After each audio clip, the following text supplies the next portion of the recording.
Paul Murphy, TD for Dublin, has sent a solicitor's letter to Heather Humphreys, the presidential candidate in the presidential election in Ireland.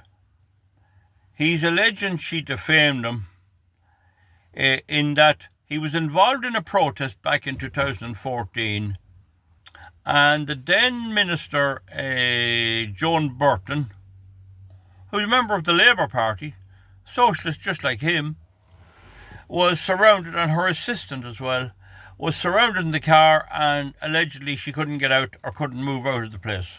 So the guards charged him with false imprisonment of Miss Burton, and he fought the case before a jury and he was acquitted.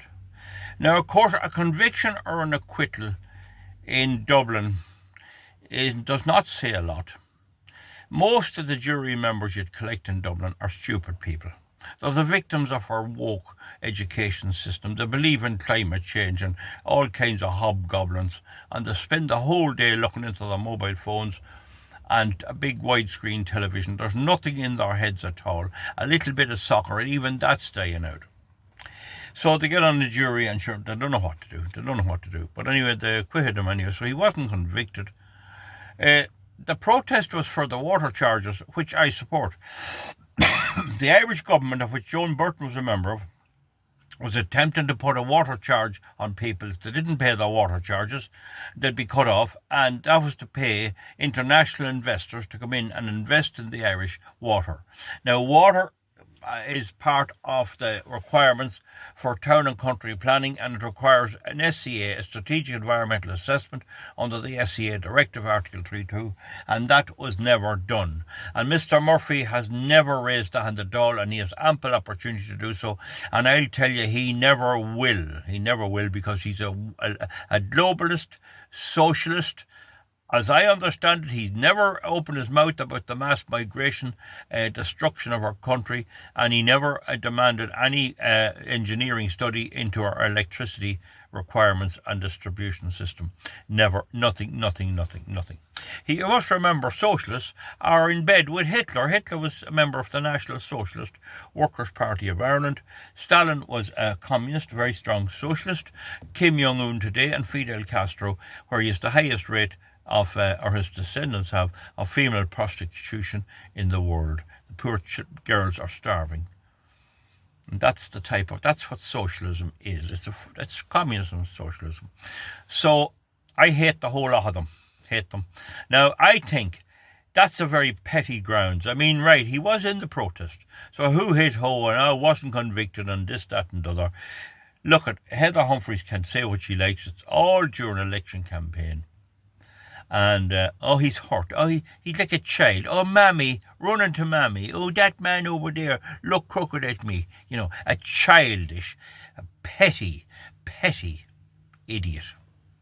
That's all he is. And the people at Tala that elected him, you should know better. Hopefully we'll go door to door in the next election if I'm not running, and we'll put that green fella, Roderick O'Gorman, out. I did it for Alex White. 80 of us campaign against him and put him out. We tried the same for Damien English, but he wasn't put out. But we can 2 out of 2 is not bad. 1 out of 2 is not bad.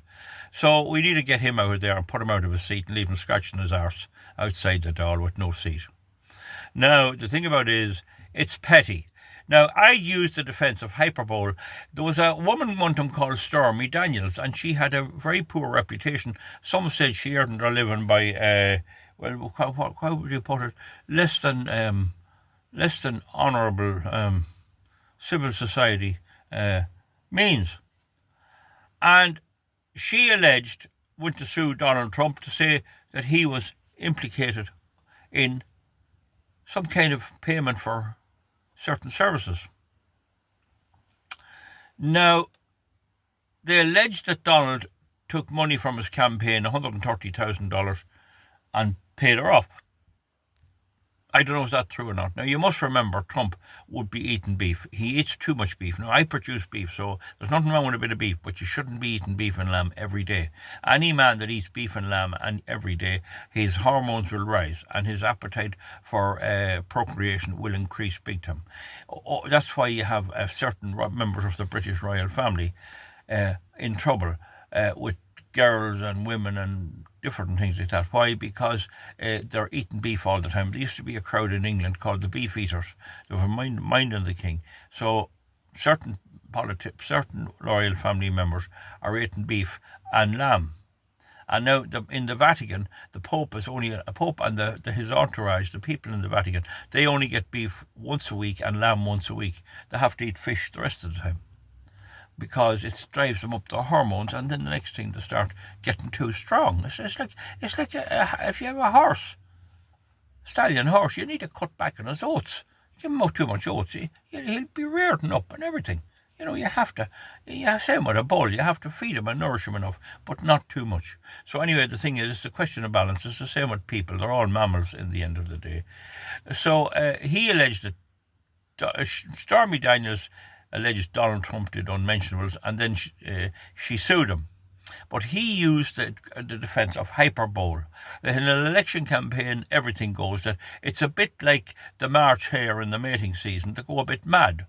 That you have to make an allowance for election campaigns, and it's the same with it's the same with when there's a big football match coming off or something. People go a wee bit silly. They do. It can happen. So generally the courts won't intervene in that situation. Now, in the case of Heather Humphreys, what did she say about him? That he held her a prisoner or something? Well, he was charged. He was acquitted. But sure, it's extremely childish and extremely pettish. And then she's in the paper. She'll fight him all the way, and she might get extra votes out of that, you see. Could be all a plan between themselves. But I don't like politicians. Politics is the last refuge of a scoundrel. That's an old saying. And the courts are the finalist last refuge of those in politics. When you have to go to court to contest anything other than a bill or something somebody owes you, well, you're already lost your case. You won't win elections by winning in the courts. So if it was me, I'd have come out and said, I didn't do that. I don't want to watch what you're saying there, but several solicitors' letters. Then she mightn't respond, and then he'll serve her with court documents, and then she'll respond. And it's a boring, laborious thing that next July nobody will even remember a thing about it. Now, this is the thing. I dislike it as a tactic. I don't like suing as a tactic. And I believe nobody has a right to a good name. I don't think I have any good name. You have no good name. You might be good, you might have done everything good, but you could be the kind of fella, if you got your way, you'd do untold damage. You might imprison and sexually abuse all the young girls and all the young boys in the country. You might be thinking about it. You mightn't just do it. So I don't think that's very good. I don't think I have any good name. If I had a good name, I'd be shocked. I don't want a good name. That's the worst thing I could have. The only thing I have a reputation for is paying my bills. Contractors and that don't look for money off me. They ring me up when they're stuck for money. So I have a reputation of being honest with bills. But I don't want to have a reputation of being a nice fella. I'm not a nice fella. You get to know that. Now, one of the things I'd like to get is get back at Paul Murphy for his old childish behaviour is if you know anything about him that would cause him difficulties, drop a line to Val Martin Kingscourt and I'll go up and investigate him and see if there's any truth in it. And if I get something on him, I'll scandalise him. I'll publicly defame him. And then he'll have to either go to court or not. Well, he'll issue a solicitor's letters. I'll say nothing till it comes to the other court, and then I'll go up and we'll have drama up in the court with Val Martin versus Paul Murphy. And one of the things I learned from one of my judicial reviews is that in judicial reviews, the civil type cases, everyone makes an affidavit of what happens. But it's the mistake I made in my last one was I didn't call the person who made the affidavit. I should have called him and put him on the witness box. So if this happens, I'll call Paul Murphy up on the witness box, and there'll be a whole day with me asking tight questions and him trying to answer. You see. So anyway, the thing about it is, no, I have no time for it. It's petty. childish small-mindedness. Now, you people in Tala, a lot of yous are not great breed, yous are trampish breed a lot, but not all are. Some very decent people in Tala. Of course you can't tar all with the one brush. Some of them never bought a house, some of them never would buy a house to get a free house of the state, and they never appreciated, they abused the state afterwards, and then now they're pushed out because the whole migrants is getting their houses and they're getting nothing, and they still vote for the socialists and the rest of them, Now the thing about it is that in the presidential campaign, I'm writing Mary Steen on my ballot paper. That's that. I'm not having any hullabaloo or anything about other candidates that can go and hump off. None of them are any good, so let somebody else vote for them. I don't know who'll win. I don't care. They destroyed the election campaign. They took away our democracy by not letting at least one more person on the ballot paper, irrespective of whether Mary Steen is good or bad. We had a right to have her on the paper and debate it, and then we'd have a real presidential election. So yeah, I'd never sue. I don't think I'd sue anybody unless they owed me a lot of money. If I was producing we'd say bottled water, and it was good water, and somebody said he's putting poison in that water, or he's putting cow's urine in it or something, I mean, that'd be vicious. If that done me harm, I'd have to probably sue and make him retract. But other than that, I don't think I would. Sure, people will judge for themselves if there's no evidence for it. Why do you involve judges in it? I don't see the point. Anyway, if you can get some grounds for me to defame Paul Murphy, I'll investigate it, and we get him rightly caught, I'll publish it and drive him mad, and he might sue me, and we'll have fun. I was doing a job, there was people I knew, an old boy I knew, and he was great crack, and he got in with a couple of people from England, and he had a girlfriend, she was from England, and our mother used to come over and out, and there was a problem with the electricity, it was leaking somewhere, and he says, the only man will fix that is Val Martin, and they got me over anyway. And I got them away, and I worked on it, and I found the leak and got the thing solved.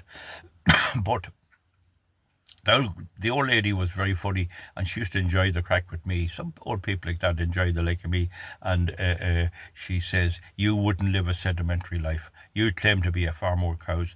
You're always thinking up some trouble or some development of something. That's the kind of you'll be at that till you die. That was some diagnosis.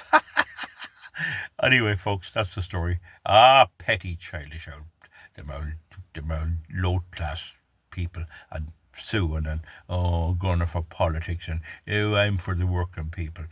He never opened his mouth about the lack of SCA for the electricity. We have the highest electricity prices in the world. What about that? He wants more climate change baloney, a complete and utter hoax. He supposed wind energy, a hoax. Solar energy, a hoax. He never opened his mouth about mass migration. As far as I understand, he wants more and more and more. Destroying our country. So I have no time for him. Okay. Wouldn't it be great to go and canvass door to door and put them out in the next election? Put them out in the next election, where you get one person at a door, or someone comes out and he's a supporter of Paul Murphy's, tell lies about Murphy, and he'll go back to you, Paul, you know what that fella said? He said I did this or that and the other, and then he'd sue me, and then I say, no, I never said that. I never said that. There was a lot of traffic. You put your man up in the box. Was there traffic going by the box? I remember what you said. How can you understand what I'm saying now? I understand what you said. I put it to you. I never said anything like that. That's a complete lie. That's the way to handle him. Have him suing you and try to prove it. I tell lies and everything. You get him up there. Give them holy hell. The dirty, rotten lefties. I hate the sight of them. Good luck. We'll see you back. Thank you. Bye.